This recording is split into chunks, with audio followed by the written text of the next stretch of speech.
কেমন হয় মাত্র 7 মিনিটে যদি দই বসানো যায়। তো চলেন আপনাদের সঙ্গে 7 মিনিটে কিভাবে দই বসানো যায় সেই রেসিপিটা আমি আপনাদের সঙ্গে শেয়ার করি। তো আমি শুরুতে এখানে একটা পাতিল নিয়েছি, নিয়ে আমি 1 কেজি দুধের দই বসাবো। তো আমি 2 চামচ চিনি দিয়ে দিচ্ছি, চিনি আমি বেশি দিব না কারণ এমনিতে আমি মিষ্টি খুবই কম খাই।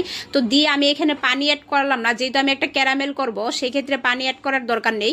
তো আমি অল্প আছে এখানে একটা ক্যারামেল করে নিচ্ছি।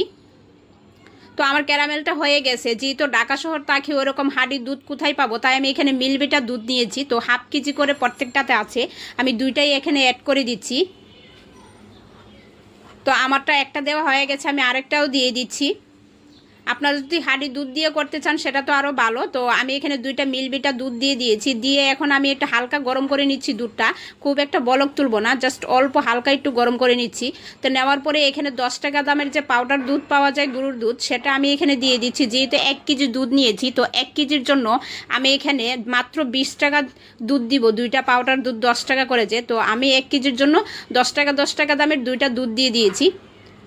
তো দেওয়ার পরে এটা আমি ভালো করে একটু বলক তুলে নিচ্ছি। সেখানে কিন্তু আমি বেশি একটা ঘন করব না, যেহেতু আমি এখানে পাউডার দুধ দিয়েছি সেই ক্ষেত্রে আমার বেশি জাল করার দরকার নেই। আমি জাস্ট অনলি 5 মিনিট এটা আমি জাল করব। তো আমার এখানে 5 মিনিট জাল হয়ে গেছে, আমি এখন চুলাটা অফ করে দিব। তো চুলাটা অফ করে দিয়ে আমি এখানে দুধটা একটু ঠান্ডা করে নিচ্ছি। তো ঠান্ডা হয়ে গেছে আমার, এখানে দইটা আসলে পড়ে গেছে, দই একটু বেশি রেখেছিলাম, তাও আমি এখানে অল্প দই আছে সেই অল্প দইটাই দিয়ে দিচ্ছি। যেহেতু দইটা আমার হাত লেগে আমার হাত থেকেই পড়ে গেছে, তো আমি দিয়ে ভালো করে একটু মিক্স করে নিচ্ছি। নেওয়ার পরে এখন যে পাতিলটাতে আমি দইটা বসাবো সেই পাতিলে আমি ঢেলে নিচ্ছি।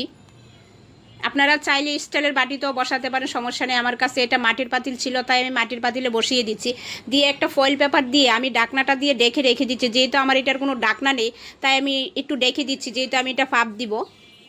তো দেওয়ার পরে এখন আমি একটা পাতিল নিয়েছি, পাতিলের মধ্যে আমি আগের থেকেই পানি গরম করে রেখেছি। নেওয়ার পরে একটা স্ট্যান্ড বসিয়ে দিচ্ছি। তো স্ট্যান্ড বসিয়ে দিয়ে যে দইটা আমি রেখেছিলাম সেই দইটা আমি এখানে বসিয়ে দিচ্ছি। দিয়ে মাত্র আমি এটা 7 মিনিটের মতো স্টিম করব, বেশি করব না। আমি ঢাকনা দিয়ে রেখে রেখে দিচ্ছি, আমি 7 মিনিটের মতো স্টিম করব। 7 মিনিটের মধ্যে আর ঢাকনা ওপেন করব না। তো 7 মিনিট পরে আমি ঢাকনা ওপেন করে দেখি কী অবস্থা, আমি আপনাদেরকে সরাসরি দেখাচ্ছি, এখানে আর স্কিপ করি নাই।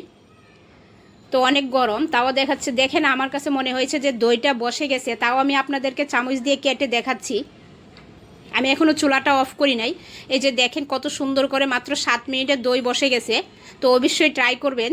দেখেন আমি এখন চুলাটা অফ করে দিয়েছি, কারণ আমার কাছে মনে হয়েছে দইটা হয়ে গেছে। আমি আপনাদেরকে ভালো করে কাছ থেকে দেখাচ্ছি। দেখলেন তো মাত্র 7 মিনিটে কি সুন্দর করে দই বসে গেছে।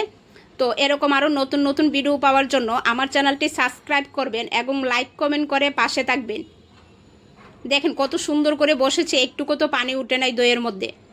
তো আশা করি অবশ্যই আপনারা বাসায় ট্রাই করবেন এইভাবে দই বানানোর জন্য।